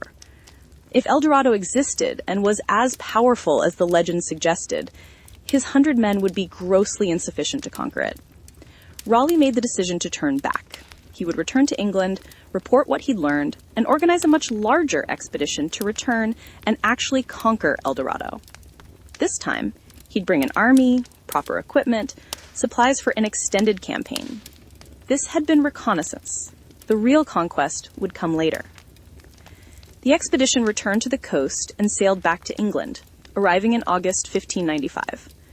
Raleigh had found no gold, he'd conquered no cities, he'd explored part of the Orinoco, made contact with some indigenous groups, gathered information, and returned with some samples of ore that he claimed contained gold. By any objective measure, the expedition was a failure. But Raleigh was nothing if not a brilliant self-promoter. In 1596, he published a book about his expedition, titled The Discovery of the Large, Rich, and Beautiful Empire of Guyana, with a relation of the great and golden city of Manoa, which the Spaniards call Eldorado. The title alone tells you what Raleigh was trying to do: turn his failed exploration into a triumphant discovery. The book was a masterpiece of promotional writing. Raleigh described Guyana in the most glowing terms possible. The land was beautiful beyond measure. The indigenous peoples were numerous and wealthy. The natural resources were abundant. And somewhere in the interior, definitely, absolutely, certainly, lay Manoa, the city of gold, waiting to be conquered by whoever was brave and determined enough to reach it. Raleigh's prose was vivid, compelling, and often wildly exaggerated. He described mines that poured forth gold like water. He wrote of indigenous kings who possessed more wealth than any European monarch. He claimed to have seen evidence of gold everywhere he looked. He even included testimony from Spanish prisoners and indigenous informants, all confirming that Eldorado existed. The book was a sensation. It was translated into German, Dutch, and Latin. It was widely read throughout Europe. It inspired poets, playwrights, and other writers to create their own works about Eldorado. It convinced many people that the Golden City was real, and that England should mount a major expedition to seize it. But here's the thing about Raleigh's book. It was mostly fiction. Or, more accurately, it was a creative interpretation of limited facts, heavily embellished with wishful thinking, strategic exaggeration, and outright fabrication. Raleigh had seen some gold ore. He'd heard indigenous stories about wealthy kingdoms. He'd explored a portion of one river. From these fragmentary pieces, he'd constructed an entire empire of gold, a city that rivaled anything in Europe, a conquest waiting to happen. The Spanish were furious.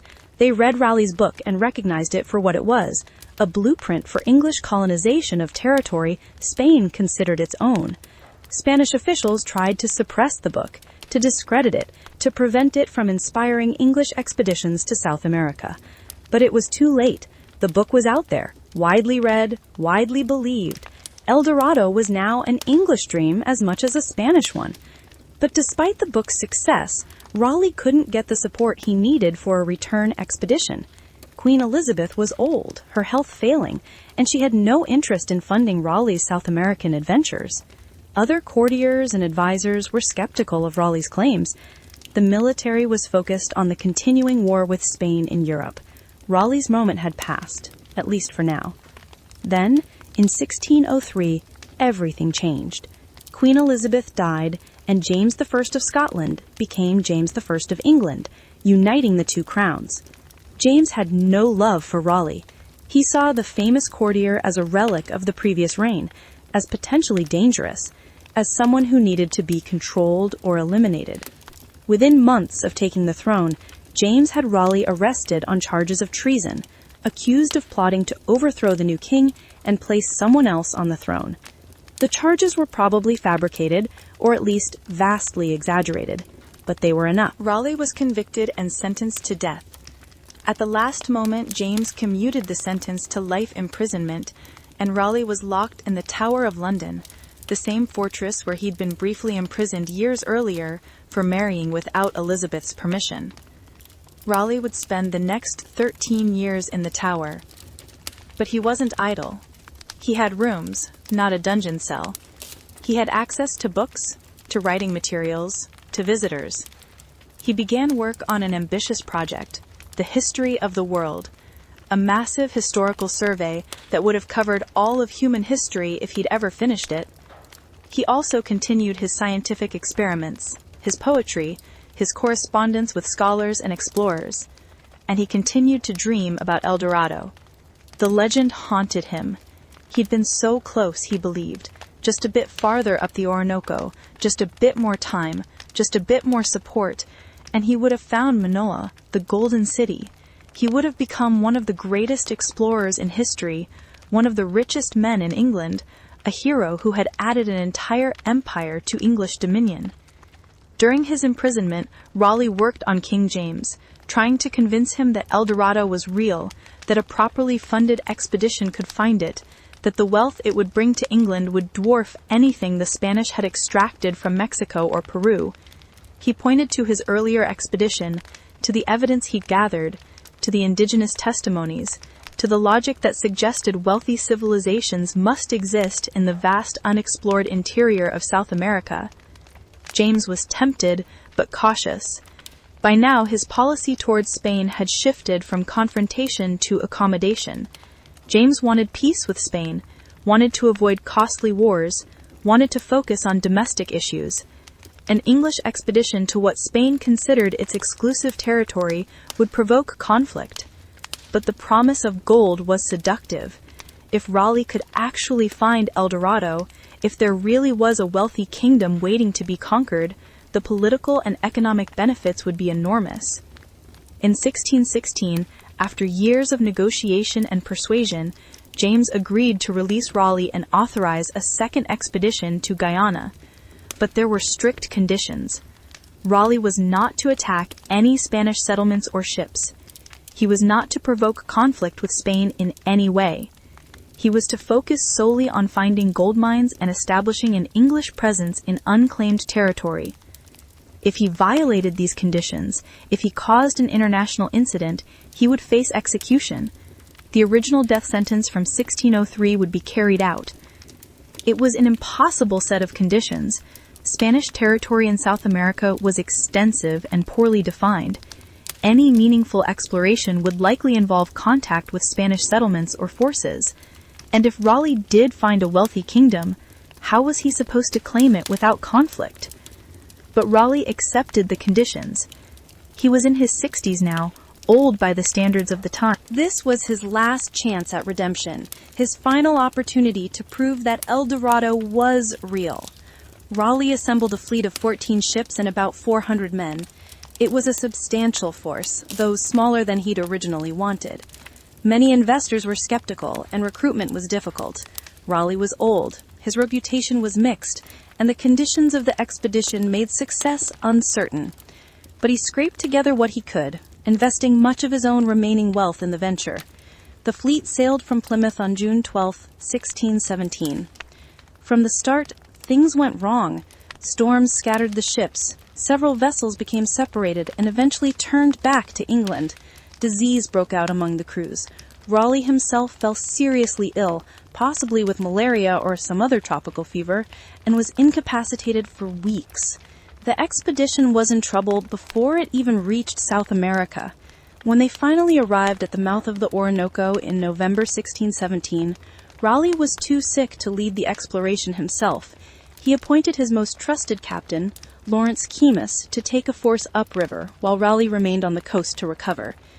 Keymis had been with Raleigh on the first expedition back in 1595. He knew the river, knew the territory, knew what they were looking for. If anyone could find Eldorado, or at least find gold, it was Keymis. Keymis set out with about 250 men in smaller boats, ascending the Orinoco. Raleigh's son, Walter, was with them. The young man was eager to prove himself, to help restore his father's reputation, to be part of a great discovery. He had his whole life ahead of him, and he would never see his father again. The expedition moved upriver, reaching the area where Raleigh had explored 22 years earlier. But the situation had changed. The Spanish had established more settlements in the region. One of them, San Tomé, sat directly on the route Keymis needed to follow to reach the supposed gold mines. Keymis faced a choice: bypass San Tomé and risk the Spanish attacking his rear, or deal with the Spanish presence before proceeding. Keymis chose confrontation. In January 1618, the English attacked San Tomé. The fighting was fierce. The Spanish, though outnumbered, defended stubbornly. In the battle, Walter Raleigh, the young man who'd come to help his father achieve greatness, was shot and killed. He died in the burning streets of a small Spanish outpost thousands of miles from home in a battle that should never have happened. The English captured San Tomé and burned it to the ground. But the victory was hollow. Keymis knew immediately that he'd violated the king's explicit orders. There would be consequences, serious consequences. And to make matters worse, when they searched the area around San Tomé for the gold mines Raleigh had been so certain existed, they found nothing. No mines, no gold, no evidence that any precious metals existed in the region in quantities worth exploiting. Keymis, devastated by young Walter's death and terrified of what Raleigh would say when he learned they'd attacked the Spanish and found no gold, fell into despair. When the expedition returned to the coast and Keymis had to report to Raleigh, the old explorer's reaction was savage. Raleigh blamed Keymis for everything, for attacking the Spanish, for getting Walter killed, for failing to find gold. In Raleigh's grief and rage, he turned on the man who'd been his loyal companion for decades. Keymis went to his cabin and shot himself in the chest. The wound didn't kill him immediately, so he stabbed himself with a knife, finally ending his life. It was a tragic end to a tragic expedition. Raleigh was left with a catastrophe on his hands. His son was dead. His most trusted captain had committed suicide. He'd found no gold. His men had attacked a Spanish settlement, directly violating the king's orders. The expedition was a complete failure, and Raleigh knew what that meant. He tried to delay, tried to think of some way to salvage the situation, or at least avoid returning to England. Some of his officers suggested they turn pirate, raid Spanish ships, and flee to France or somewhere beyond English law. But Raleigh, despite everything, still had some honor left. He couldn't spend the rest of his life as a fugitive and pirate. He sailed back to England, arriving in June 1618, and was immediately arrested. The Spanish ambassador to England, Diego Sarmiento, demanded that Raleigh be executed as punishment for the attack on São Tomé. King James, who had staked his peace policy with Spain on avoiding exactly this kind of incident, agreed. Raleigh was not given a new trial. The original conviction from 1603 was still legally valid. All James had to do was order that the original death sentence be carried out. On October 29, 1618, Sir Walter Raleigh was beheaded in London. He faced death with courage and dignity, making a final speech that impressed even his enemies. He examined the executioner's axe and remarked that it was a sharp remedy, but a sure one for all ills. He placed his head on the block himself, and the axe fell. So ended the life of Sir Walter Raleigh, one of the most remarkable figures of the Elizabethan age, and so ended his quest for Eldorado. He'd never found the Golden City. He'd never brought back the wealth he'd promised. He'd lost his son, his fortune, and ultimately his life in pursuit of a legend. His story is both inspiring and tragic. A man of tremendous talents and vision, destroyed by his obsession with an impossible dream. But Raleigh's expeditions, and particularly his 1596 book, had a lasting impact. They firmly established Eldorado in the English imagination. They provided detailed descriptions and maps, however flawed, of the Guyana region. They inspired other English attempts to colonize the area, some of which succeeded in establishing settlements that would eventually become British Guyana, modern-day Guyana. And they added another layer to the already complex legend of Eldorado, making it not just a Spanish obsession, but an international one. After Raleigh's death, expeditions in search of Eldorado continued, though they became less frequent and less ambitious. The age of the great conquistadors was over. The Spanish Empire had consolidated its control over most of South America. The areas that remained unexplored were increasingly remote, increasingly difficult to reach, increasingly unlikely to contain wealthy civilizations. But still, people searched. In the 18th century, there were several expeditions into the Orinoco Basin and the Amazon, some sponsored by governments, others by private adventurers and commercial interests. Each one hoped to find the Golden City, or at least discover valuable resources, gold, diamonds, other precious materials.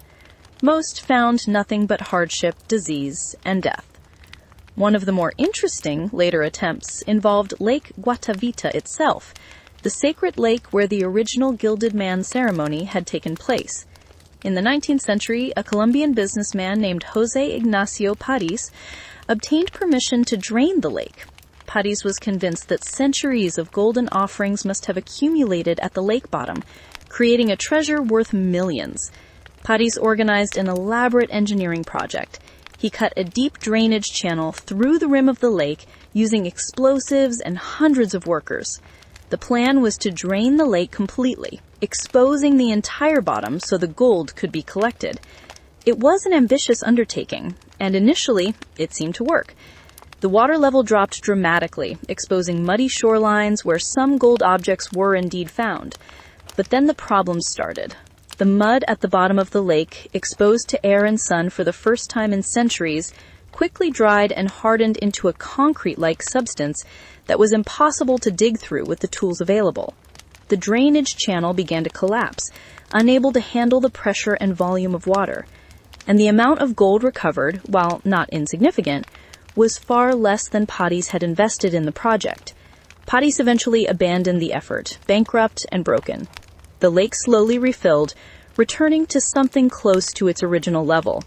The drainage channel remains to this day, a permanent scar on the landscape, a monument to human greed and futility.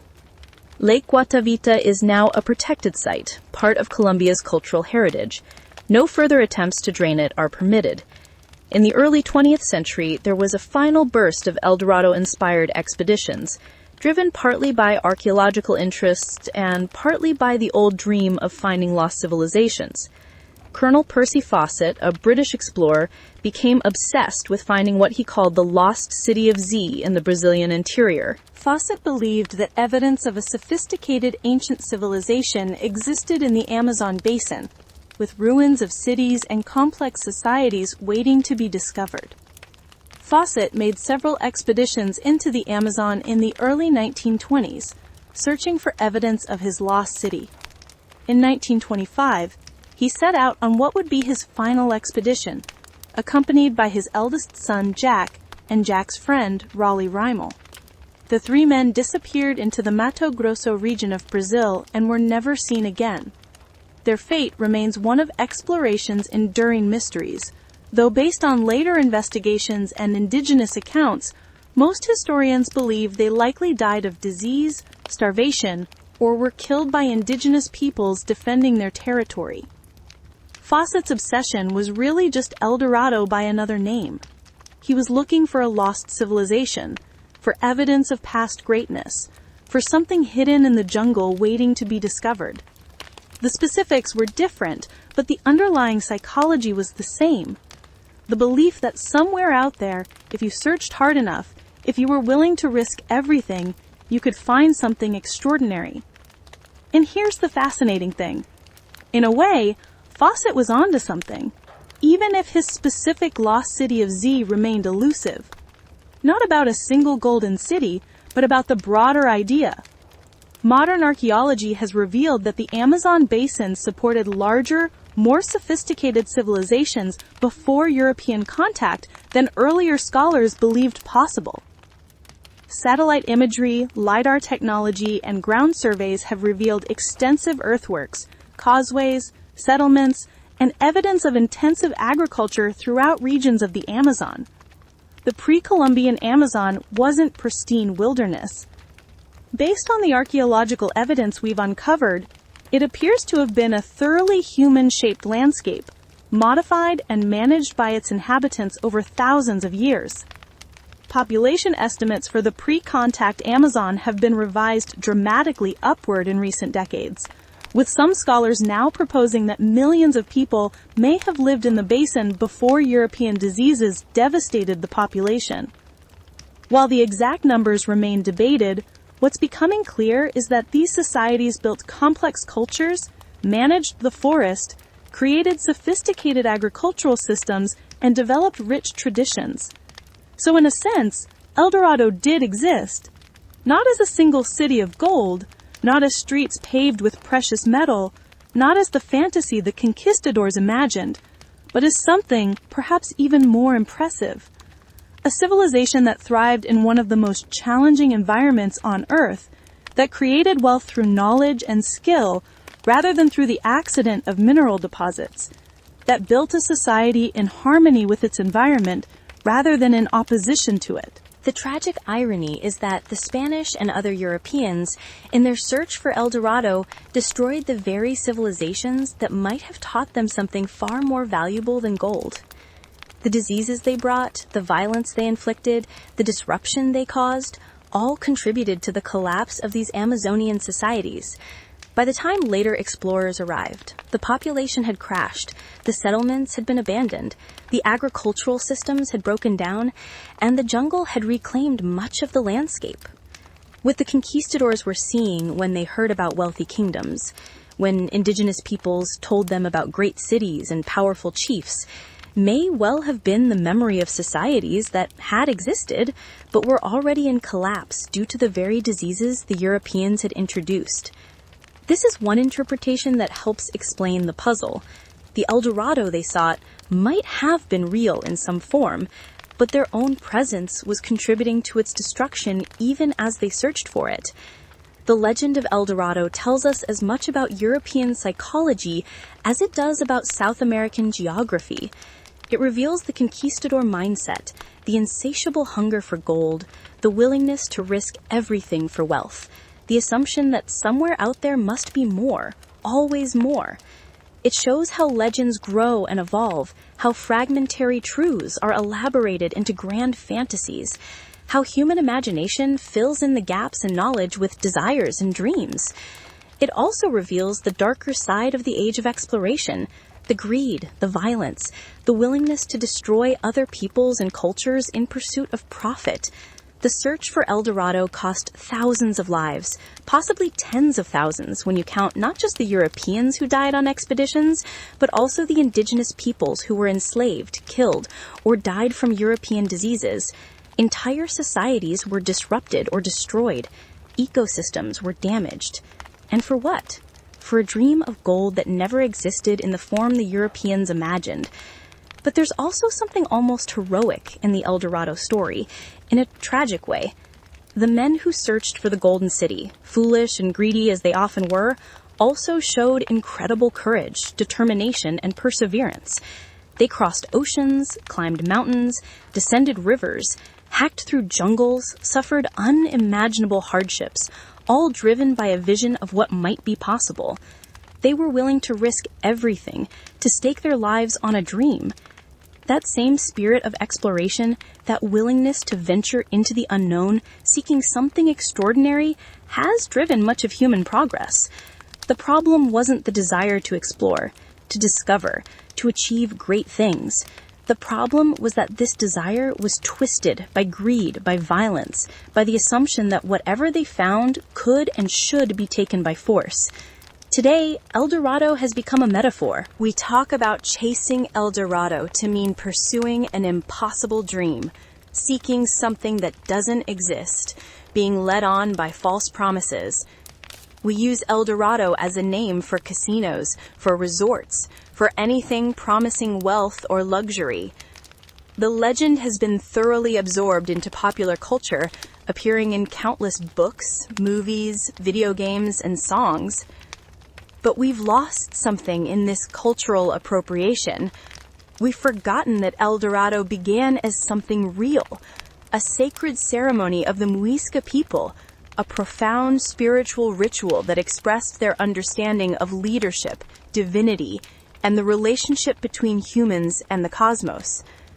We've forgotten that a real civilization existed and was destroyed in the search for a fantasy version of their culture. The story of Eldorado is ultimately a tragedy of misunderstanding, of cultural destruction, of lives wasted in pursuit of an illusion. But it's also a story about the power of human imagination, about how stories shape our actions, about how legends can become more real and more powerful than reality itself. The Muisca ceremony at Lake Guatavita really happened. The gilded chief really existed. Gold was really thrown into the sacred waters. These are historical facts. But somewhere in the transmission of this information, in the retelling and elaboration, in the projection of European fantasies onto American realities, the truth was lost, and the legend was born. And that legend, false though it was, changed the world. It drew explorers into the heart of South America, leading to the mapping and colonization of vast territories. It contributed to the destruction of indigenous civilizations. It shaped European perceptions of the Americas as a land of limitless wealth waiting to be exploited. It influenced art, literature, and culture for centuries. In the Gold Museum in Bogota, you can see the famous Muisca raft, a golden artifact discovered in 1969 in a cave near Pasca. It's a small object, less than 8 inches long, but it's exquisitely crafted. The raft itself is rendered in careful detail, with figures of a chief and attendants clearly visible. The central figure is larger than the others, covered in what appears to be gold dust, presumably representing a gilded leader. It's beautiful, it's precious, and it provides a tangible connection to the ceremonies that gave birth to the legend. While scholars debate whether this specific piece depicts the Guatavita ceremony or a similar ritual performed elsewhere in Muisca territory, what's undeniable is its representation of the practice that captivated Spanish imagination. Looking at that golden raft, we can imagine the scene it might represent: a sacred lake, a raft moving toward the center, the sun reflecting off a golden figure, crowds on the shore. The moment of transformation when an earthly chief became something divine. It's a powerful image, and it helps us understand why the Spanish, encountering such ceremonies or hearing accounts of them, would be so captivated, so convinced that they discovered something extraordinary. But you can also see, looking at that artifact in its museum case, how far removed we are from the original meaning. This was never meant to be a museum piece. It was created as an offering, as a prayer, as a way of communicating with the divine. Removed from its context, enclosed in glass, displayed for tourists, it's been stripped of its sacred significance. We can appreciate its artistry and historical importance, but we can't truly experience it as the Muisca who created it would have. That's the ultimate fate of Eldorado, transformed from sacred ritual to historical curiosity, from living culture to museum exhibit, from spiritual practice to tourist attraction. The real Eldorado is gone, destroyed by the very people who sought it most desperately. All that remains are fragments, archaeological artifacts, historical accounts, the legends and stories, and the scars on the landscape, like the drainage channel at Lake Guatavita. But perhaps there's also a lesson in the Eldorado's story, one that's relevant today. We live in an age that's still driven by the search for Eldorado, metaphorically speaking. We're still looking for easy riches, for the big score, for the discovery that will make us wealthy beyond imagination. We're still willing to sacrifice the present for the promise of future wealth. We're still destroying ecosystems and cultures in pursuit of gold, whether literal or figurative. The conquistadors who searched for Eldorado couldn't see that the real wealth was all around them, in the sophisticated cultures they encountered, in the ecological knowledge of indigenous peoples, in the complex social systems that had evolved over millennia, in the beauty and diversity of the landscapes they crossed. They were so focused on gold that they missed everything else of value. Maybe that's the real lesson of Eldorado. Maybe the story is telling us to look more carefully at what's actually in front of us, to value what exists rather than chasing fantasies of what might exist, to appreciate complexity and beauty and knowledge as forms of wealth that are ultimately more valuable than gold. The Golden City never existed, but the search for it revealed much about who we are, what we value, what we're willing to sacrifice in pursuit of our dreams. The legend of Eldorado, born in the highlands of Colombia, nurtured by Spanish greed, elaborated by English ambition, has become a permanent part of human mythology. It stands alongside other legendary places like Atlantis, Shangri-La, and the Fountain of Youth as one of those impossible destinations that nonetheless exert an almost gravitational pull on human imagination. And in the end, perhaps that's enough. Legends don't need to be true to be powerful. Eldorado, the golden kingdom that never was, has shaped our world as surely as if it had actually existed. The expeditions it inspired, the territories it caused to be explored, the cultures it helped destroy, the imaginations it fired, all of these were real consequences of an unreal city. So tonight, as we close this chapter in our journey through history, remember the Muisca chief covered in gold dust, poling his raft to the center of Lake Guatavita. Remember Francisco de Orellana descending the Amazon, discovering a river that would change the world. Remember Sir Walter Raleigh, brilliant and tragic, losing everything in pursuit of a dream. Remember Gonzalo Pizarro stumbling back to Quito in rags, his grand expedition reduced to a handful of survivors. Remember the thousands who died searching for a city that existed only in stories. The true history of Eldorado is not about a golden kingdom. It's about human nature, our capacity for courage and cruelty, for determination and delusion, for creation and destruction. It's about how we tell stories to ourselves and how those stories shape our actions. It's about the cost of greed and the price of dreams. The Golden Kingdom is gone, if it ever existed, but the story remains, golden and glittering still, a testament to the enduring power of human imagination and the eternal allure of the impossible dream. If you enjoyed this journey through the legend and reality of Eldorado, please consider liking this video and subscribing to the channel. There are so many more stories to tell, so many more legends to explore, so many more chapters of history waiting to be uncovered. Until next time, stay curious, stay thoughtful, and remember that sometimes the most valuable treasures are the truths we discover along the way, not the gold we seek at the end.